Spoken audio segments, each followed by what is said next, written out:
Hello there and welcome to Sawtill show number 8. Progress continues on our sawtill. The last couple shows were glue ups. We glued in our shelf and we glued in our dividers. And on this show we're going to be working on the backboards that go back here. So it's coming along. Let me show you what I'm working on. We're going to be making shiplapped joints. And a shiplap is a very simple and traditional joint.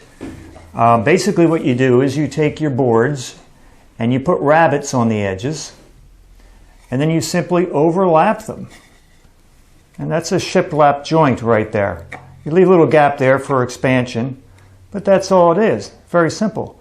Now for decorative feature, what we're going to do is we're going to put a bead along this edge, and that's a really nice kind of an effect. And here's an example of the bead that we're going to be putting on. There's our rabbit, and there's the bead that I cut on to this piece. Can you see that? Yeah, I'm going to tilt it like this so you get a little more shadow. And then you take your other half, and that goes together like that. So that's really attractive, nice decorative feature to have, very traditional. And we're going to be doing that on this show. Now, the last time I did this, I used an electric router. On this show, I'm going to be doing the same thing with a hand plane. It's called a side bead plane. It's a type of molding plane. So that's what we're going to be doing. I needed to get a side bead plane. Now, when I was down at Roy Underhill's place about 2 or 3 years ago, I was there for a week. And I met an interesting guy named Ed Lebetkin. He operates the store on the second floor of Roy's place. It's directly above the workshop, and it's full of really neat vintage hand tools. So he joined us for lunch on a couple of days, and I got to know him. So I sent him an email just recently, and I said, do you have any side bead planes? And he replied right away. He said, yeah, he's got a bunch of them. So I asked him to send me up a good one, you know, a good user. And sight unseen, that's what he did. I sent him payment, and a couple of days later, I got a package, and here it is. This is a side bead plane. It's a type of molding plane, like I said, and they've been making them like this for a couple hundred years. I have no idea how old this one is. But it's actually 3 parts. You've got the body of the plane itself, and then you have this wedge, which goes in like this, and that holds the iron. And here's the iron. You can see I've honed it up a little bit. Can you see a little shine there? And that's the profile of the bead we're looking for. Am I holding it steady enough for you? There. Okay. So now I need to set this up to make our bead. So let me get my glasses on here.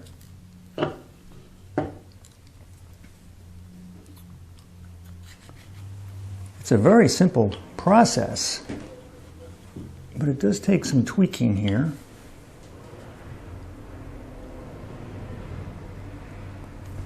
Just going to tap that in.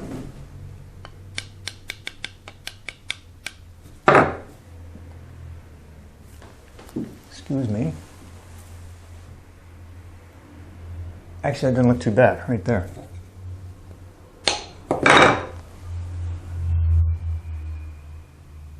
Let's go with it. So there that is.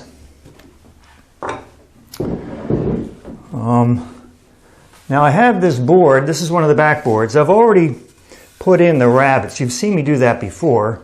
So we're good to go here. I'm just going to get ready.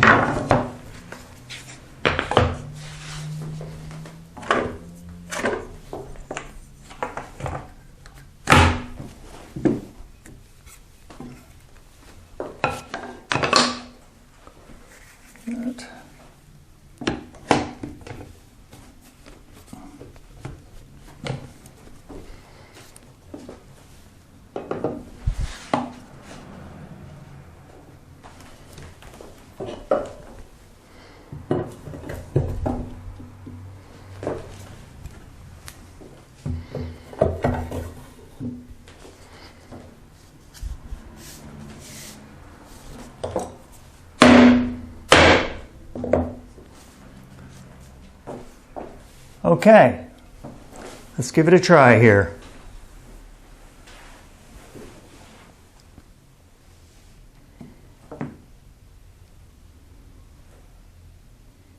You know, I'm going to need a little more room here. Hang on.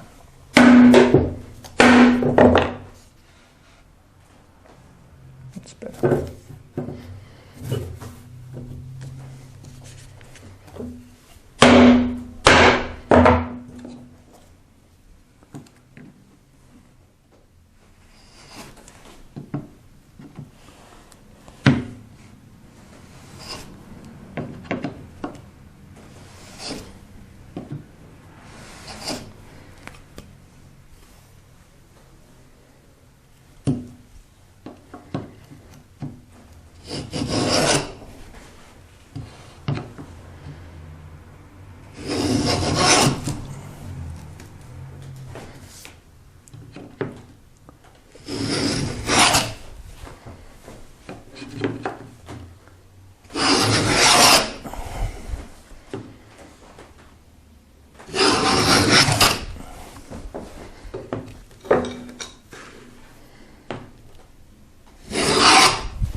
Okay. A little rough. I'm no expert here.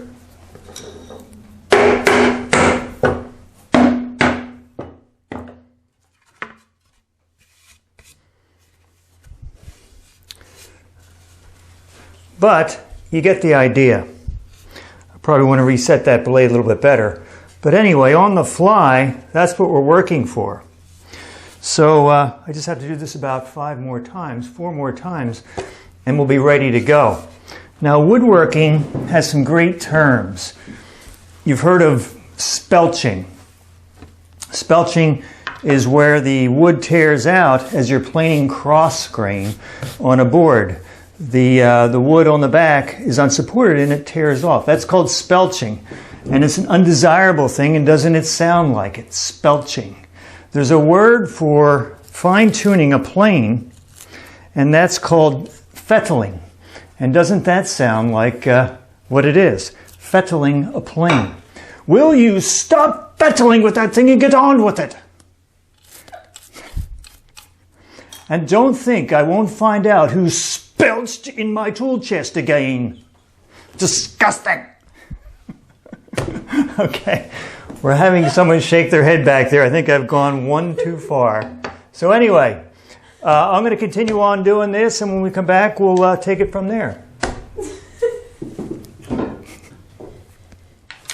Okay, and we're back.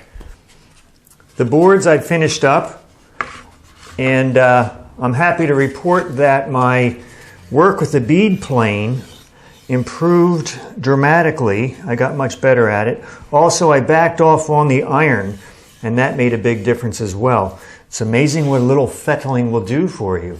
So those are done, cut the length, they're ready to be installed. Also, I planed down these edges on the end boards so that they fit exactly into the rabbited space that we have allowed for these boards. So we're good to go there, and I know you're dying to see it, and I'm dying to show you. So we're going to have a look at how they go. I'm going to put these in temporarily and just tape them, but we just got to have a look at this. So put that in. I'm using dimes as spacers for wood expansion. I think this time of year, dimes work well. Whoops, upside down. There we go. If this was, I could have used nickels or dime or pennies, but dimes I have found work very well.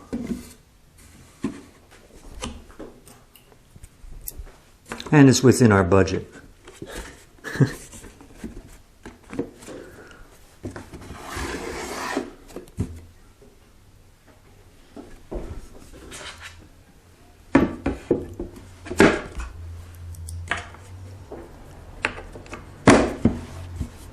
I'm doing this quickly, and it's all temporary, of course, but just have to have a look at this.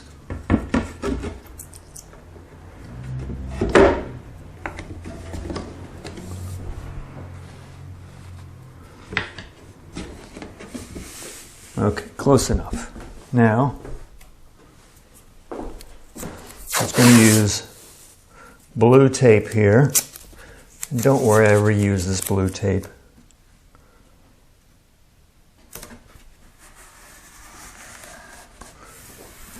So they don't fall out when I hold this up for you.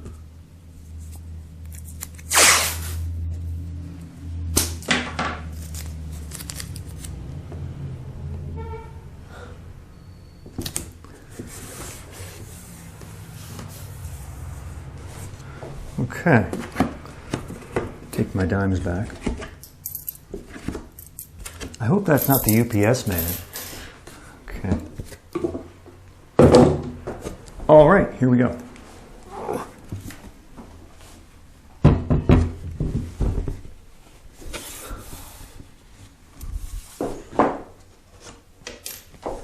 There we are. What do you think? Yes. Pretty cool, huh? Beadboard back. I think it looks great.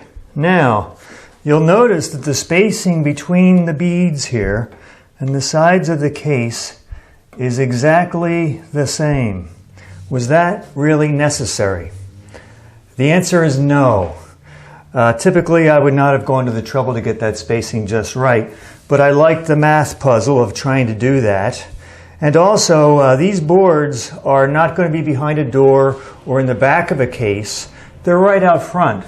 So I thought it would be nice to have the spacing worked out exactly as it is. So that's why I did that. Now we're going to be tacking these boards on next. So it's better to finish them now before assembly than after. So let's talk about the finishing choices. I thought about staining, but stain them like the maple cabinets over here. But these are pine. This is pine and that's maple. And I really thought I wanted to go with something a little bit different.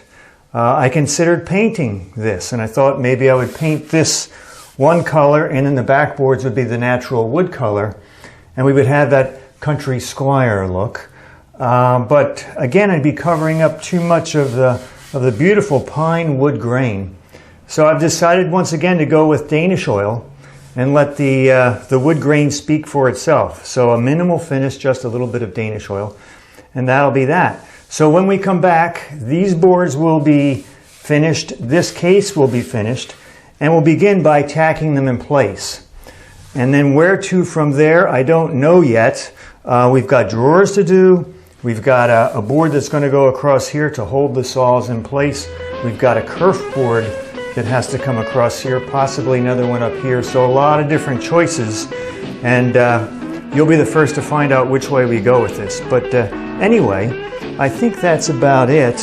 A friend of mine, I promised a friend of mine that I would definitely finish this show by Thursday, and let the record show it is Thursday. So there. Thanks for stopping by, and see you next time.